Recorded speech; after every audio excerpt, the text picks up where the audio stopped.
Hi everybody, I hope you're all keeping safe and well and 99% indoors. I just wanted to let you know about a very exciting guest we've got on the show today. It is historian Greg Jenner. You'll probably recognise him from his previous appearances on this show or from his own podcast, You're Dead to Me, which is sort of a comedy history podcast. He gets fantastic guests on. It's really a great listen.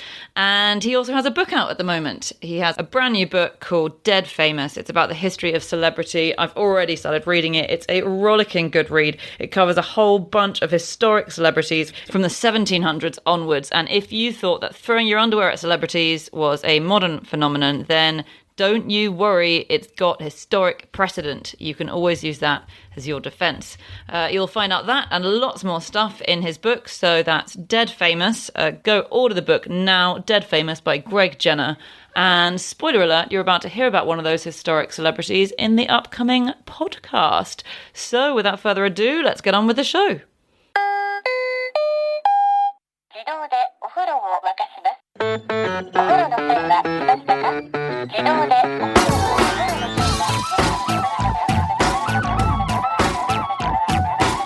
Hello and welcome to another working from home episode of No Such Thing as a Fish, a weekly podcast coming to you from our respective solitary pods. My name is Anna Toshinsky and I am sitting here in my home, and in their homes we have James Harkin, Andrew Hunter-Murray and historian Greg Jenner. And once again we have gathered around the microphones with our 4 favourite facts from the last 7 days in no particular order. Here we go, starting with you, Greg. Thank you very much. Okay, my fact is, in 1825, Britain's most famous actor was nearly murdered by his own furious audience. I mean, was he murdering a role at the time? Or? No. So it's quite a complicated story. So his name was Edmund Kean.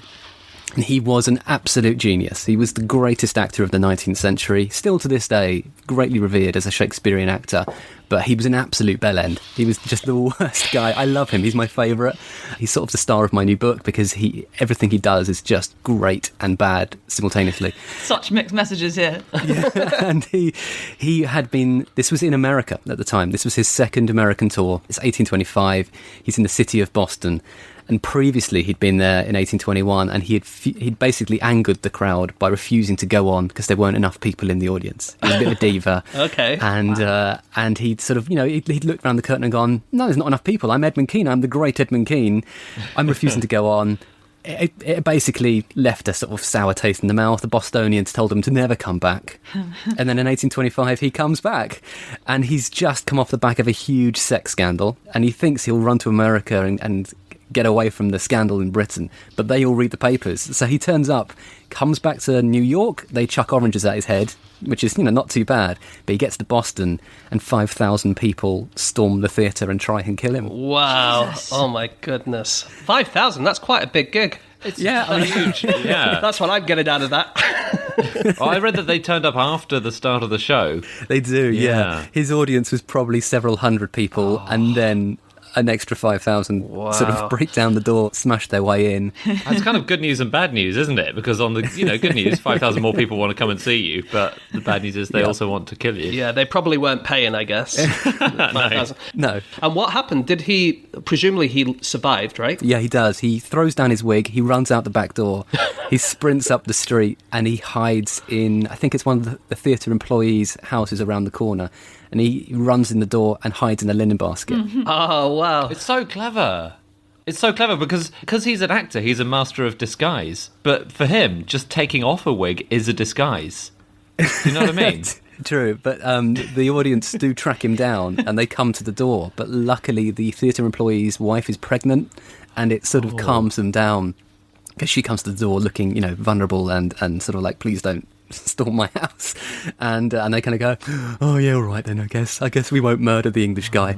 So he gets away with it and comes back to Britain. And then, is this right, Greg, that then he carried on the tour? Because this is what I love about Edmund Kean. He doesn't really take his subtle cues very well. So yeah, he carried on with the tour. Well, it can only get better from that quite low starting point, presumably. Well, I read that the rest of the tour, he did Philadelphia, but there were protests. And then he did Baltimore, but the night was cancelled when a mob refused to let the curtain go up. And then he did Charleston, and the crowd loved it. So it was such a... We've all had those tours, haven't we, where you kind of do Norwich and it's good, and then Bristol and it's good, and then you do Dunstable and you get chased out by a baying mob. And then, Greg, I want to know if this is true, right? I read this in a book called Rogues and Vagabonds by Vivian Ellicott, and they said that he then did a Canadian tour, and he got really drunk after one of the gigs and then disappeared and went to live with some Native Americans. Wow. Really? Is that true? It's true. He is made an honorary amazing. member of the Huron indigenous tribe there. They give him a full ceremony, and he wears the stuff back in London. He wears the sort of the headdress and the clothes. He's got a pet lion as well, which he walks around London with. So Isn't it true that he did the gig and then he just disappeared and no one could find him anywhere, and eventually he turned up in a wigwam? But this was peak Edmund Kean. This was him to a T. He was famous for vanishing mid-dinner party, mid-gig. I mean, my favourite story before he becomes famous is that he was meant to be playing Charles II in a play, and he doesn't turn up for the gig. The theatre manager has to go on in his stead, doesn't really know the lines. The audience start booing because the play is going poorly. You know, the manager's sort of looking down at his script, trying to read the lines as he is on stage, and suddenly a voice calls out from the royal box, and it's this voice going, "Keep going, lad, you're doing really well." And it's Edmund Kean, and he has drunkenly... He's a raging alcoholic, so he stumbled off to the pub, he's got a skinful, he suddenly goes, I'm meant to be in the theatre, but he can't remember how or why, so he stumbles into the theatre to watch his own play. And then what's lovely is that he starts out with encouraging heckles, and then gradually he starts to agree with the audience that the play is crap and starts heckling his own castmates, and is then carried out, or forced out, by security and fired from the gig. He was a minor child star. He played Fleance, yeah. didn't he? Was that his first role when he was right. 6? That's right. So the thing you should know about Edmund Kean is that he's very small and he's very weird looking. He kind of looks a bit like Steve Buscemi. He's kind of got these furious features. And as a kid, he was a brilliant gymnast. So his mum, who was a bit of an absent mum, but at one point she was in his life, she described him in the sort of plays as a sort of child genius, but he was actually a teenager. He was so small that he could pass for a child, but he was in his teens. So he was briefly famous in his teens. Then he had an absolute disaster and was a wandering actor who nearly starved to death on several occasions. At one point, he and his pregnant wife walk 180 miles from Birmingham to Swansea for a gig. They don't have any money and they're sleeping in hedges. Wow. In the height of summer. She's 7 months pregnant. Oh, gosh. Really rags to riches. No wonder he didn't know how to deal with the enormous wealth when it came. It really is. He literally overnight fame. Literally overnight.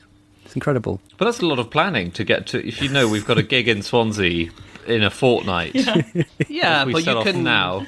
You can book all your hedges in advance, can't you? So we should say that Kean was, as well as being a bit of a rogue, was, as you said, a brilliant actor, apparently, as far as we know, right? And I think William Hazlitt was very impressed with him and sort of... Friend of the show.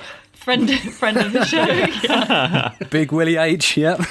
Good old Willie H. He sort of kickstarted his career, although he was asked to give a review. So I went to see him in, I think it was playing Shylock, his first big role. And he was asked to give a favourable review, which I didn't realise people do. You sent a reviewer to the theatre, but you say, yeah, but make it a really good review. So Hazlitt had to be a bit like, look, I was asked to give a favourable review, but I really do mean it this time.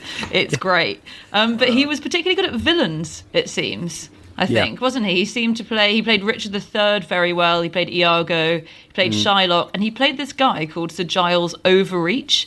And now, I'd never heard of this play, but apparently it was one of the most popular plays in the 19th century. It's called A New Way to Pay Old Debts, and it was written by a almost contemporary of Shakespeare, just after him. And it sounds great. It's by a guy called Philip Massinger, and he wrote about 50 plays, apparently, and we've lost about half of them, and a whole bunch of them we've lost because they were collected by an antiquarian sort of book collector, and his cook, who was called Betsy Baker, fittingly, didn't realise how precious they were and used them all as pie baking dish liners. They were just there to line dishes for pastry, and we've lost them. But he was this great, he's not known at all anymore, is he? Not really. No, No, a lot of playwrights of that period actually don't really have a modern reputation. It's kind of interesting. But I mean, it reminds me the Bayeux tapestry was briefly used, I think, as a wagon covering. Yeah, I think so. But I mean, several sort of priceless things now. You kind of look back and go, there was a brief period where we were basically using that as blue tag. I read, just going back onto Kean, he became very rich very quickly, like you said. And then he was living in London, so he's living in quite high society, right? But he also he was a bit rough around the edges, as we've learned, right? So I read that people used to make fun of him because he would sprinkle Greek and Latin into the conversation, but he wouldn't really know what they mean, like Del Boy. Yeah. It's one of my favourite facts about him. One of the reasons I love him, and he's absolutely my favourite, because on the one hand, he's such an arsehole. On the other hand, he's sort of man of the people. He didn't speak Greek or Latin, but he didn't let that stop him. And so he would go to dinner with his posh friends, like Lord Byron and William Hazlitt. He hung out with the king, the princes, and he would stand up and give a speech in dead languages that he couldn't speak to people who spoke them. So he was like the opposite of Boris Johnson. Boris Johnson obviously speaks dead languages to people who can't speak them as a way of showing off how clever he is. Edmund Kean did the opposite, and everyone was like, that is not Latin. But what I like is that he'd sort of midway through the speech, he'd be like, yeah, this isn't really working, and I don't really like these people anyway. My people are my drinking buddies, the Wolves. And his drinking club were called the Wolves, and they were all kind of this rowdy bunch of people he'd meet in the pub. And so he'd leave these parties midway through a speech or whatever, wouldn't say goodbye, he'd just go, and he'd be found a week later, comatose on the floor of a pub in Deptford, surrounded by his drinking buddies. But what's brilliant about Kean is that he was also incredibly vengeful. He was such a petty guy, and so he used the Wolves as his own personal kind of fan group to go and boo every actor who'd ever sort of wronged him, or any stage manager who hadn't hired him, or anyone who'd ever crossed him in his entire career. He would use the Wolves to go and sit in the front row and just boo and heckle the entire play. Amazing. So cool. Here's the thing, Greg, that I read, and I want to know if this is true or not. So Kean was considered to be the best actor in England, which is true, I think. But what that was like being a heavyweight boxer. And whenever another upstart kind of actor came along, they would challenge you to say, I'm a better actor. And the way they would do this is have a contest of Othello, where whoever was the best actor would be Othello, and whoever the upstart is would be Iago. And they would just kind of do this play to try and upstage each other, like a heavyweight boxing championship. Is that right? Yeah, absolutely right. And you also had these two main theatres, the Drury Lane Theatre and the Covent Garden Theatre. And you would quite often see people mounting the same play at the same time to see who was the better, who's the better Richard III, who would be the better Hamlet. And so, it was a very much a way of keeping in check who the new kids on the block were. Did you have to, I mean, if you were trying to decide, did you have to run between the two theatres during the performance to compare and contrast? It wouldn't be on the same night. It would be roughly a similar period. So, within a few weeks of each other, you'd be able to sort of go compare. Okay, that makes it easier for audiences. Yeah, absolutely. You're sort of flicking over from Channel 4 to Channel 3. Oh, it's ITV. Yeah. But Kean was so jealous and so vengeful that he would set out to try and destroy all of his rivals. And so he would do his absolute best to undermine them. He would often refuse to act alongside people. He fired any actor who was taller than him, and he was 5'4", so that was most actors. Wow. He fired any actor who was better than him, or any actor who was better looking. So much so that famously people would go and watch Edmund Kean act, but they would leave before the end of the play because all the other actors were crap. And he also famously later on had a lot of power in deciding which plays would be put on at the Drury Lane Theatre, and he rejected 500 scripts because other actors had good parts. And he was jealous of them. Wow. No wonder people thought he was the best actor of his time. Just no one else was allowed to do anything. All these other 5'3" actors who are insanely ugly. In fact, it was a great time to be a 5'3" ugly actor. Wasn't it? Tom Cruise would have fit right in. Yeah, I mean, that's mean. He's a very handsome man. Okay, it is time for fact number 2, and that is my fact. My fact this week is that it wasn't until 1913 that we finally figured out how to stop our food tasting like our cutlery. It was just all... Wow. Everything tasted like metal before that. It all just depended how tasty your fork was. So I was sort of reading about the history of stainless steel, which is effectively when this revolution happened in being able to taste your food rather than your cutlery. And before stainless steel was invented and finally applied to cutlery in 1913, we'd had metal tools, obviously, since, the Iron Age, the Copper Age, things were made of copper, and the Bronze Age, but they all are quite reactive with the stuff you put on them. The only thing that doesn't react with the food that you're putting on it is gold. But that obviously was out of the reach of your yous and your me's. So most people couldn't do that. Yeah. You know, when they moved from the Copper Age to the Bronze Age to the Iron Age or whatever, did everything just start tasting different? Is that is that the main thing that happened to people who are living there? They're like, wow. It was a revelation, yeah. Even chicken, which tastes like nothing, starts to taste completely different. In fact, actually, that thing of everything tasting like chicken would have been true back then, right? Yeah. Everything tastes of fork. Yeah. It's like, have you ever eaten tarantula? Yeah, it tastes a bit like fork. Yeah. But it's a really interesting thing, actually. I mean, I made a Radio 4 documentary about this, and I got to... I was on with a material scientist, and we got to taste foods with different types of spoon made of different materials. Ooh. Who were you on with, out of interest? So it's a show called The Origin of Stuff, and the scientist is called Dr. Zoe Laughlin. Yes, I was reading about her. She's great. Sorry, she's really cool. She makes stuff like she's got a BBC programme at the moment where she makes her own trainers.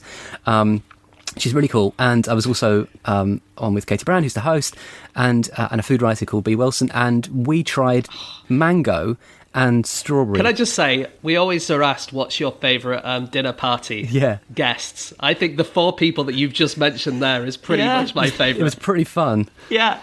B. Wilson, what a legend. Katie Brand, love her. Yeah, it was amazing. Shame about the Greg Jenner aspect. I mean, it's a shame. I brought it down. I mean, I ruined it. But So what was really cool is we tried mango and we tried strawberry yoghurt, and we tried them with copper spoons, silver spoons, zinc spoons, and gold spoons, and it's amazing. Like genuinely, you don't realise how much you're tasting the spoon and the metal until you're not tasting it. I did read that eating mango sorbet with a gold spoon is just about the best, Epicurean treats you could possibly have. Is that true? It does sound really good, doesn't it? I mean, it doesn't...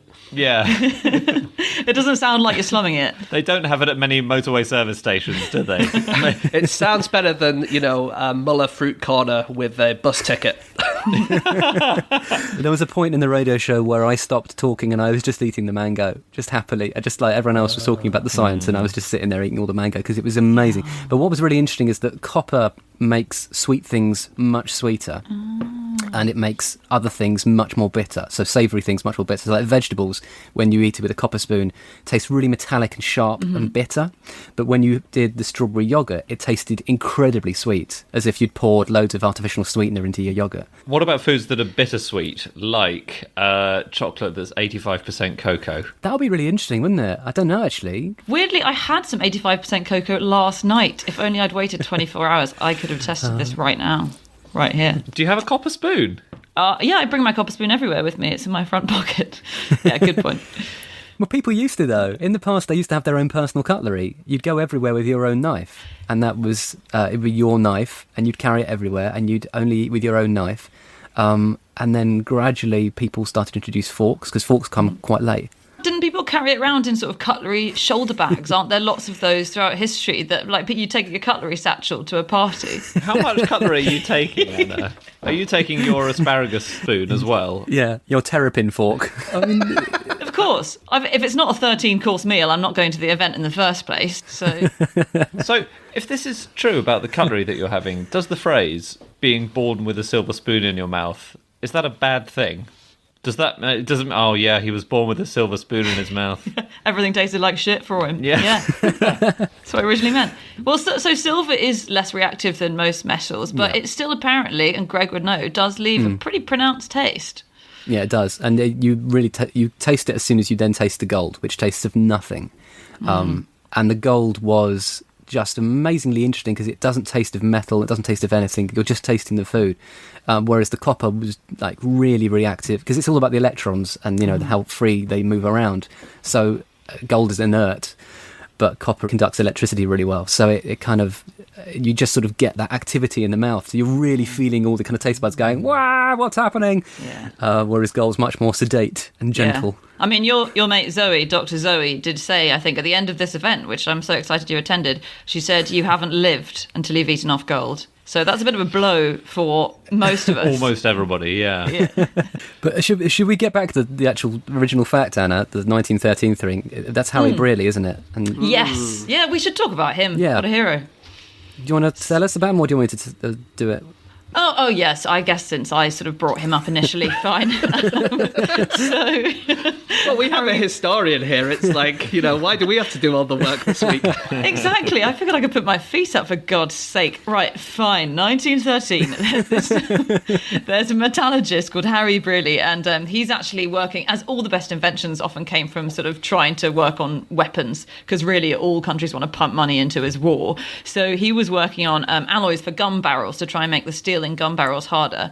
And he was testing out lots of different alloys, steel alloys, and he added chromium to one. And when he was doing this to test sort of how strong it was, he had to etch into it with various chemical additives. And he noticed that the chromium was very resistant to these. And the thing is, this had been spotted before. So stainless steel is basically you add a certain amount of chromium to steel. This had been spotted, but the theory is that the reason Harry Brearley realised how useful it would be for cutlery is because he was working in Sheffield. And Sheffield, for many hundreds of years, as I'm sure any listeners in Sheffield will know, has been famous as a cutlery manufacturer. So straight away, when he saw this material, shoved it in his mouth, went, oh, wow, that tasted nothing. I can use this. Because he was working on gun barrels, would it be fair to say that Harry Brearley literally brought a knife to a gunfight, which is in a way what the First World War was? That's exactly what he did, and that's where the saying comes from. Wow. Yeah. Very strong. But the interesting thing about Brearley is that he was not the first person to be experimenting with this, and I think various other countries have claimed their own scientists got there first. But he turned it into cutlery, which is a huge deal. He was in Sheffield. Yeah, exactly. And the other You don't have Sheffield in France, do you? No. Sheffield, we have les couteaux. And he was quite a socialist, really, wasn't he? And basically, they never patented the invention of stainless steel in Britain, so it meant that anyone could make it. And also, any money they did make, he wanted to share with everyone else in his company, and his bosses weren't particularly happy with that. But they did patent it around the world, so it meant that if anyone made stainless steel in USA, Canada, Italy, France, or Japan, they had to get a license from Sheffield to do it. So that's how they made all their money. And then eventually he retired, and he started a charity called the Freshgate Trust Foundation, which he said he hoped would help lame dogs over stiles. Huh. It's good to have an ambition, isn't it? How? Yeah, I don't know exactly. I don't know if he was like giving legs to dogs or lowering stiles. I'm not really sure, but one or the other. Are we 100% sure it wasn't a metaphor? Yeah, it feels like it's a metaphor. Or Harry Styles. I mean, does he mean getting sheepdogs to jump over Harry Styles? Because I would watch that. That's really nice. Yeah, it is nice, isn't it? I like to think it's not a metaphor and it's an exact explanation of what he was doing. I think it sounds... I believe that. Because it sounds... What you need when you've got a charitable campaign is a little big thing, they say, or a big little thing, which is where it taps into a problem that we all know. Yeah. So instead of saying, let's solve plastic pollution, let's take this one particular example. So rather than saying, let's just replace all stiles with gates, which is an impossible dream... You say, let's just help lame dogs over stiles, and it's achievable. Yeah, it's good. And yet, that invention doesn't seem to have lasted in the same way that stainless steel has. I don't know about your guys' dogs, but my lame dog still can't make it over those damn stiles. I'm constantly, whenever I see a stile, there's a queue of sad-looking dogs with little crutches next to it. Okay, it is time for fact number 3, and that is Andy. My fact is that ants have a special stomach which is just to contain food to throw up into the mouths of other ants. Isn't that lovely? And then do they go down the line? So do those recipient ants then throw up their food into the mouth of other ants? I mean, how many times does food get eaten? The recipient ants. I don't know. That's such a good point. You don't want to be at the end of that line, do you? Like the human centipede. It's the worst position, I think, is at the end of the ant vomit line. That's definitely true. It's not quite as bad as the human centipede. In fact, the human centipede, if it was the human ant, would be very different. It would just be two people sellotaped by their mouths. I don't want to talk about this. I don't want to. I know I mentioned this because it's got a weird analogy to human life, but I've already repented. Go on, talk us through it then. Okay, so this is a process called trophallaxis, and it's another way of ants talking to each other, basically. So they make noises, they touch each other, they have pheromones, and they also throw up into each other's mouths. It's all liquid to mouth stuff. It's actually, I say that, it's not all mouth to mouth. Sometimes it's bottom to mouth. They imbibe anal secretions are imbibed, according to the scientific way of describing it. Yeah, that is a bit human centipede, isn't it? Yeah, it is. I know, yeah. But it's very useful because it has a purpose. They're not just doing it for fun. They have information in this stuff they're throwing up. So it might contain hormones, and maybe you can feed these hormones to a larva and it will change the way that the larva's life develops. So a larva which receives this kind of vom is twice as likely to become a larger worker ant. So your whole life can be changed by someone else throwing up in your mouth as an ant. I find that amazing. It's like Captain America Super Serum. You can supercharge you into a supercharged ant. Is it? It is basically like that, yeah. And the amazing thing about this research is how it was done. So the researchers, they had to collect this fluid from the mouths of ants, which were returning to the colony after a while away collecting fluid. And they kidnapped them, they anaesthetised them, and then they squeezed them very, very gently until they threw up this stuff. And they collected 0.34 millionths of a litre per ant. Whoa! And then had to analyse what was in that. What kind of dexterous, tiny-fingered researcher did they find to anaesthetise and then extract this? It's very hard. You're getting the tiny chloroform rag over the ant's mouth, isn't it? So if the Ant-Man movie had been anything like the science, then it would have been Michael Douglas taking a dump in his mouth, and then he's suddenly a superhero. Is this fact going to be a string of superhero references that I don't understand? Yes, it is. Yes. I'll just laugh along. Do you reckon that this stuff that they vomit up could be milked for human consumption if you had enough ants? Yeah, I guess it could. I think it's very much a last resort food. I know you're getting to the end of your canned goods at this point, Yeah. James, but I'm not sure we're there yet. Well, we do have ants in this house. Yeah. Okay. Yeah. Maybe the baked beans first. Yeah. Ants are not the only animals who do this, are they? Who vomit in each other's mouths for various different reasons. Vampire bats do it. So they vomit blood into each other's mouths, which I would argue is one step more disgusting than the ant version. Yep. Mm-hmm. Do you want to do a Batman thing here, Greg? Or? Yeah, absolutely. In order to defeat fear, you must become fear, which means you have to vomit blood into your mate's eye. Yeah, not Doesn't quite quite the same. Lovely. They're really sweet, aren't they? No, they are. They do it to strangers or to people who they've just met, basically. Yeah. Is it like a handshake? It because is. that has to be a viral nightmare. Yes, exactly. We're not allowed to handshake anymore, but we're definitely not allowed to vomit blood into each other's faces. You can't do anything these days.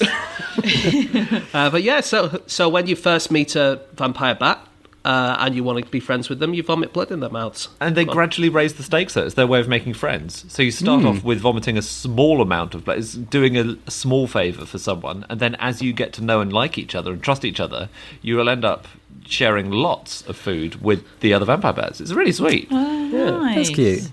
I was really surprised that wolves do it. We're 'Cause not talking about Edmund Kean's friends. Drinking friends, are we? The Wolves Drinking Club. Yeah. I bet at some point, actually, Edmund Kean's wolves did throw up into each other's mouths. But also, grey wolves do this, and which I find very sweet. But they leave the vomit in special piles, and then it's for their cubs. So their cubs come along and chew it up.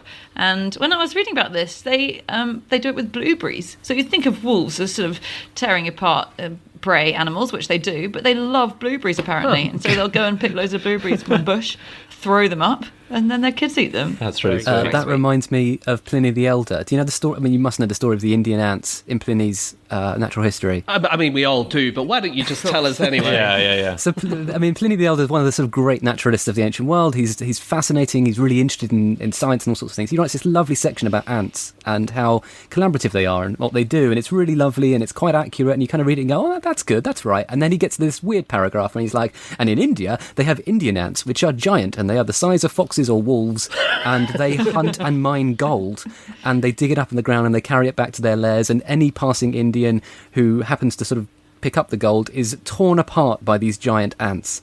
It's pretty terrifying, and modern scholars are like, well, that sounds not like an ant, that's probably a marmot or some sort of other creature. But they were convinced in the ancient world that there was a sort of race of giant mega ants that hoarded gold like dragons. It doesn't sound much like a marmot, if I'm honest. No. No, it doesn't. It doesn't. No, but so it's probably a translation error. But it's quite a nice bit that comes after a long bit about ants being, really interesting animals, and then you get a bit confused. Pliny, he did let his imagination run away with him sometimes, didn't he? Yeah, it's all right, After a isn't few it? drinks. Great man. Yeah. I think it's okay to riff. But this is the weird thing, is that it is weirdly socialised, because the theory is that lots of insect colonies, like ants or termites, they basically have one collective stomach. And so forager ants deliver food at a rate which depends on how full the individuals they encounter before are.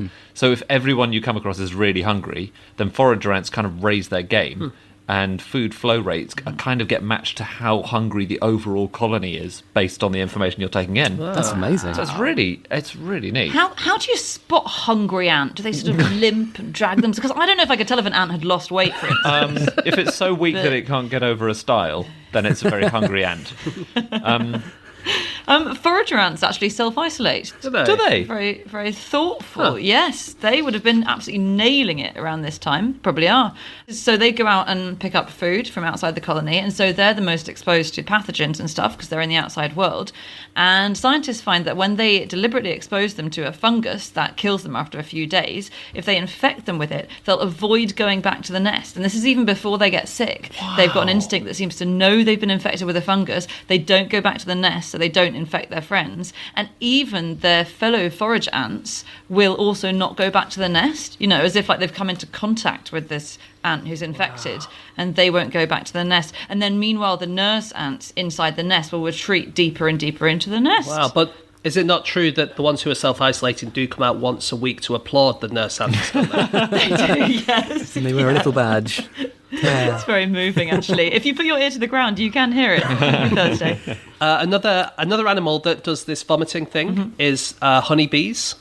So if you're living in a honeybee house, or a hive, as they call it, it might get too hot, right? It might get too hot. And so when it gets too hot, what happens is some water collector bees go out, they drink a load of water, and then they come back and then vomit it over everything and everyone.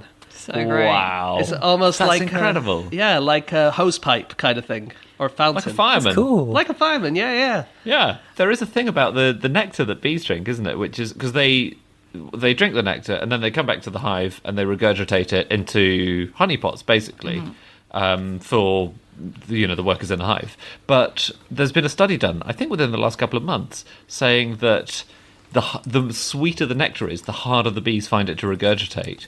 So if it's not very sugary, it's very easy for them to regurgitate because it's not very viscous. It's quite thin. Yeah. And it takes 4 or 5 seconds. So they just, they lean over the honey pot, they get another ant to hold their hair back, a few seconds, and it's fine. But if they've been drinking really, really sweet honey, or really, really sweet nectar, rather, it takes about 30 seconds for them to come up. And they basically have to lean over the honey pot and strain. Wow. They just sit there going, ugh! It takes ages to come out. Do you remember when we went to John Mitchinson's birthday party a few years ago and all the elves sat in the kitchen and drank mead? Oh, yeah. That what you explained there is exactly how I felt the next morning. We all performed the honeybee ritual later that night, in fact. So there's one regurgitating creature makes a seriously massive sacrifice. That's the desert spider. So she regurgitates food for her offspring as soon as they've hatched. But what she does, she eats an enormous amount of food so that she can feed it to them. And then it goes into her stomach. And then in order to, she needs to pre-digest it for her offspring. And so her stomach properly digests it. And this involves her stomach stomach creating massive amounts of digestive enzymes so that she can throw up enough to feed all of her offspring. And her stomach creates so many enzymes and so much stomach acid that it starts to eat her from the inside out as well. No way. So she throws up all this food for her kids, and then after about 2 weeks, once they've finished the food, her body's been eaten away enough that the kids can eat her as their last supper. That's so weird. It's weird, Yeah. but it's good parenting, actually, in a way. Yeah.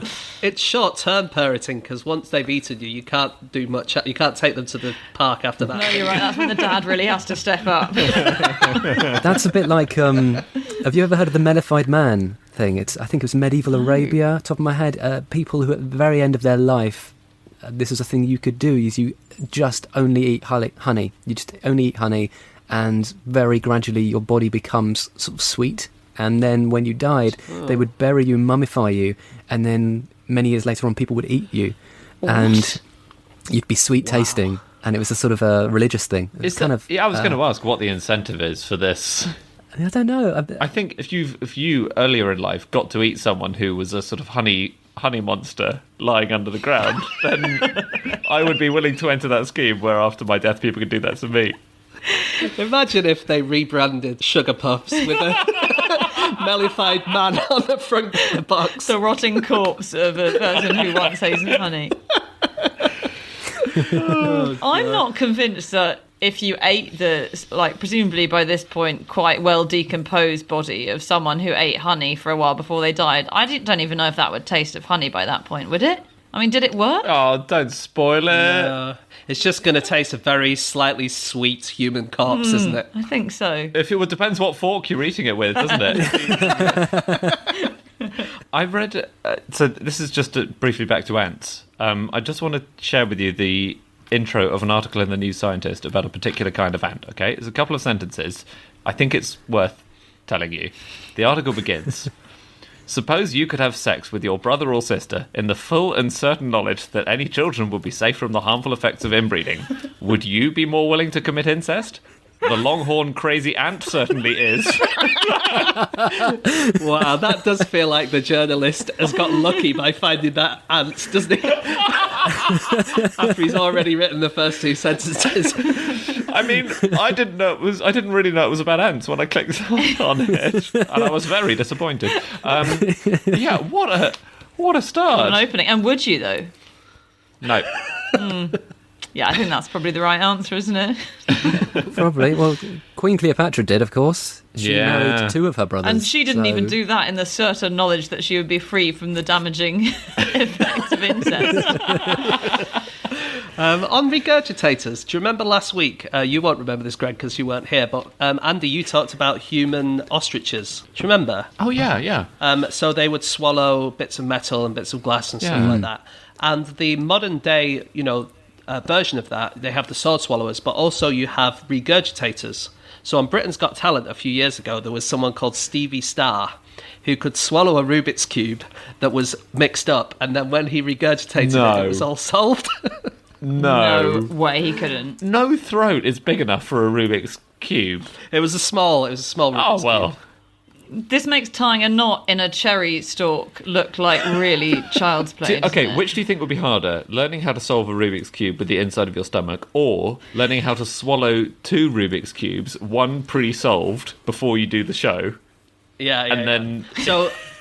a lot of people think, I've read a lot of forums about this, and a lot of people think that maybe he did your trick, which is having two Rubik's Cubes inside him and one of them comes out.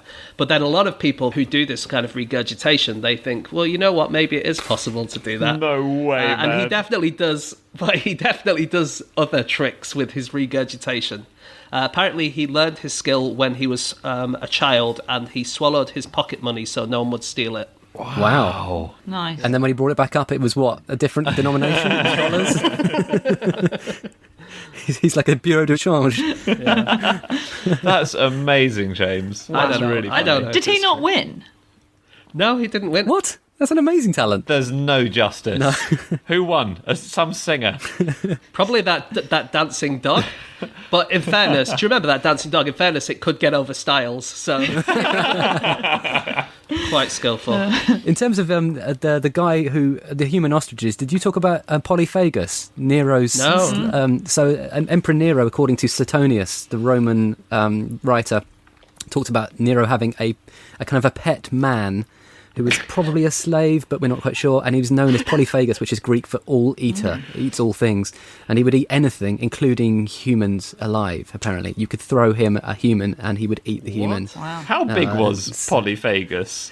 Well, apparently he was a very large man, and he was sort of a glutton or a gourmand who would eat anything at all, and he would devour. Yeah. He sounds like a very large man with big claws who hibernates every winter to me. Well, so that's one of the actual interpretations Oh, as is it? historians are like, Oh, are you sure really? it's not a bear? But, yeah, so, you know. Pet man. I'm trying to work out which is a worse thing to be, a slave or a pet man. Both are very bad. It does sound like a very bad euphemism for an does. enslaved person, Yeah. doesn't it? Yeah. He's not a slave, it's a pet man. It's awkward you don't like the sound of that, Andy, because that is what your wife calls you when she refers to you. But Unbelievable. never mind.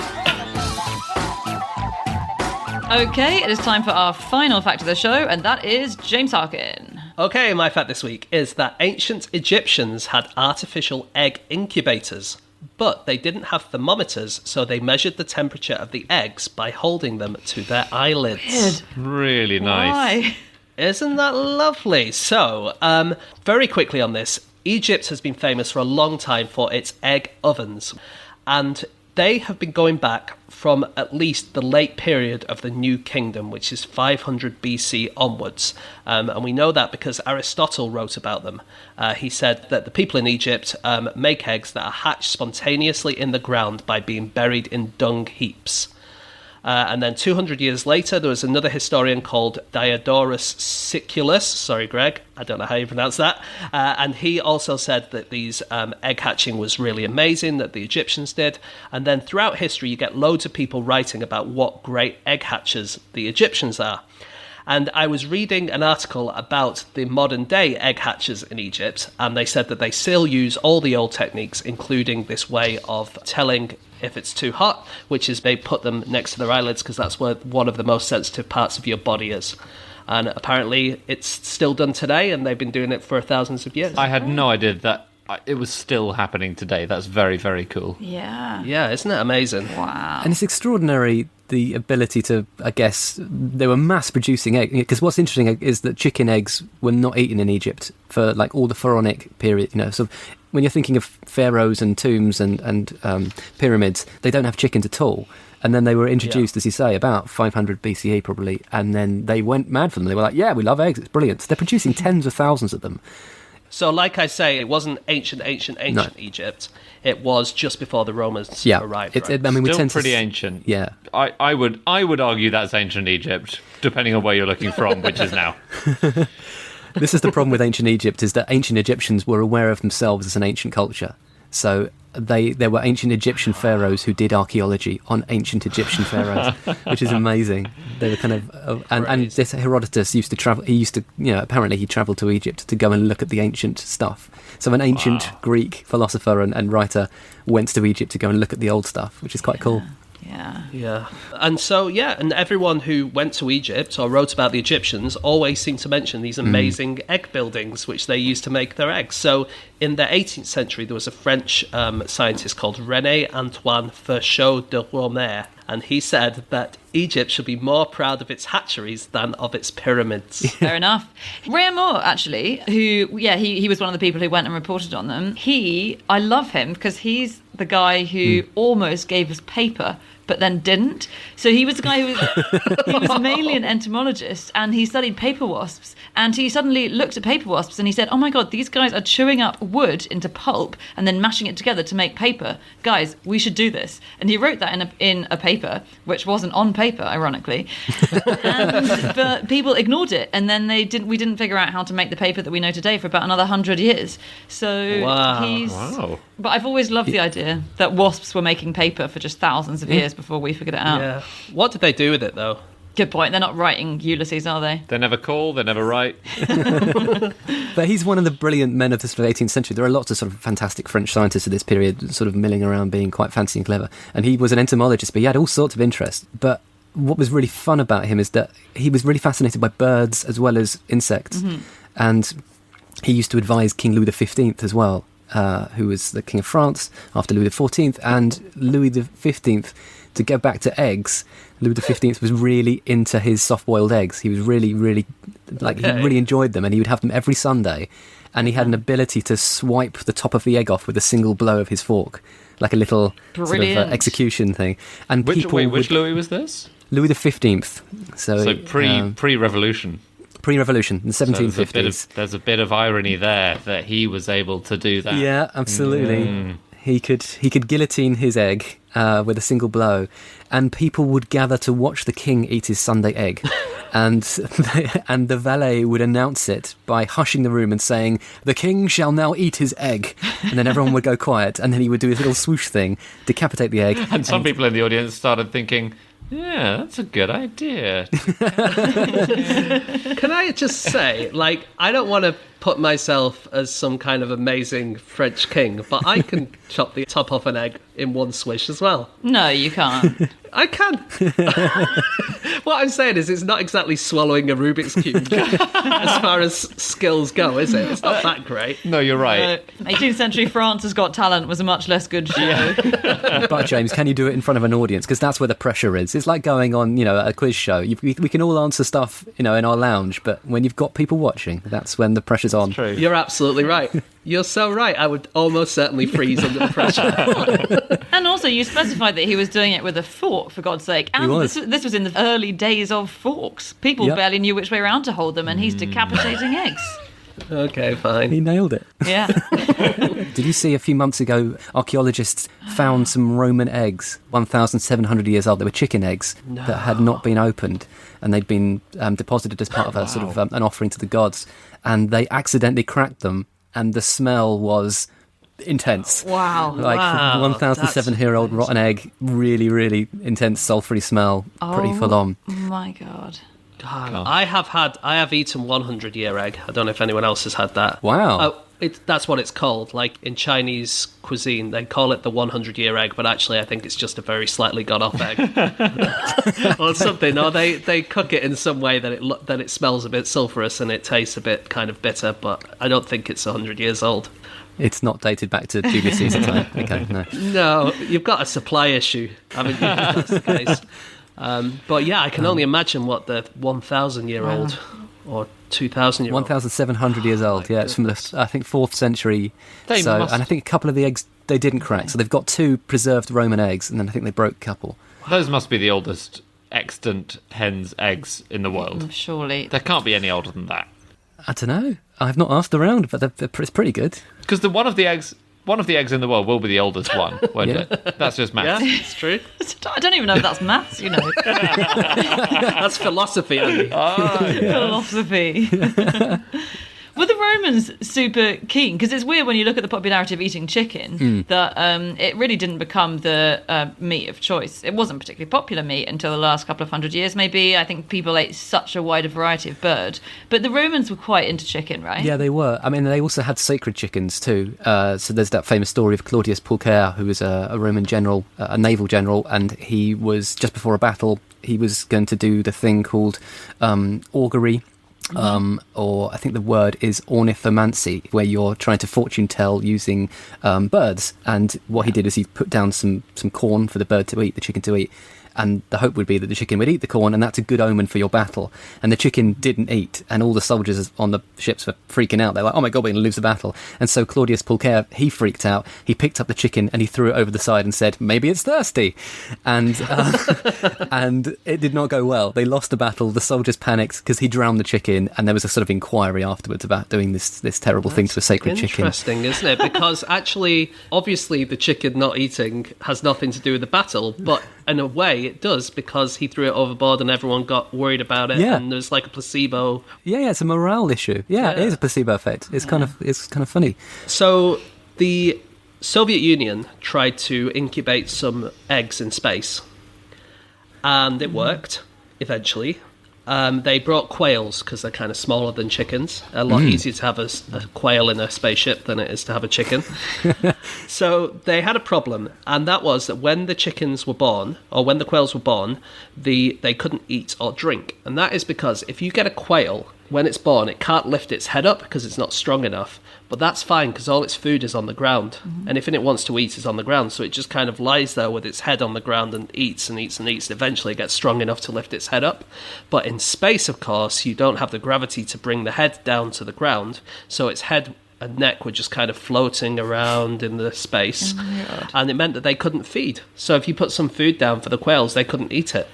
And so Doesn't the food float? Exactly. Can you not lift the food to the level of the floating quail? you can, and that's what they did. But they had to do it every 2 hours. Oh. And these cosmonauts had other things to be getting on with. They couldn't just be feeding the quails every 2 hours. No. And so eventually, unfortunately, the quails carked it. Did they actually? Yeah, they did. But then they tried it again a bit later, and they made tiny little hammocks for the quails, which would hold their heads in place. And then they could hold the food in place as well. And so the next lot were fine. I had pet quails when I was young. Did you? Yeah, because I'm allergic to cats and dogs and other animals. And my dad was like, get you a bird, but we don't really want a bird in the house, so we'll get you some quails. So I had some quails in the garden. Did you Brilliant. try all the animals until you settled on quails? It feels like you tried cats, allergic, tried dogs, allergic, tried marmots, allergic. Yeah, I tried Indian ants. They were feral and furious. And they tried to steal my gold. And then I tried a pet man, but he tried to eat me. And we ended up with quail. Yeah, and sadly, actually, my brother, who was very small at the time, he crushed the quail eggs. No way. In his hand accidentally because he didn't understand his own strength, and so that was the end of our quail. Oh my god! kind of, Like Lenny from Mice and Men or whatever. Yeah, it was. It was a sort of sad moment. So we Quails didn't and have any Men more is a quails. slightly more upmarket version of a Mice and Men, isn't it? It's a bit middle class, isn't it?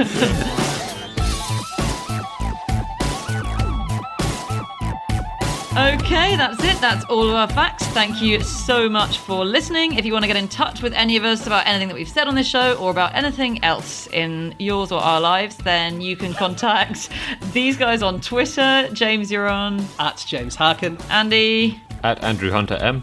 Greg. At Greg_Jenner. And Greg, your new book is called Dead Famous. Where can people get it, in case they don't understand how to buy books? Well, these days buying books is actually quite hard. So, yeah, I mean, Waterstones is a good place. Independent bookshop's lovely. Amazon have got it. The audiobook is me reading it, and people seem to quite like it. So that's a nice way to get it that's safe and relatively cheap. So, yeah, it's a history of celebrity. It's quite funny, and it will surprise you, I hope. So, yeah. Amazing. Go and find out more about Edmund Kean and his crazy ways. If you want to listen to any of our old episodes, you can go to nosuchthingasafish.com. We have just put up the whole first year and the whole second year for free. So that's 104. That was the maths there. Old episodes that you can go back and listen to now. Thank you so much for listening this week, and we'll see you again next week. Goodbye.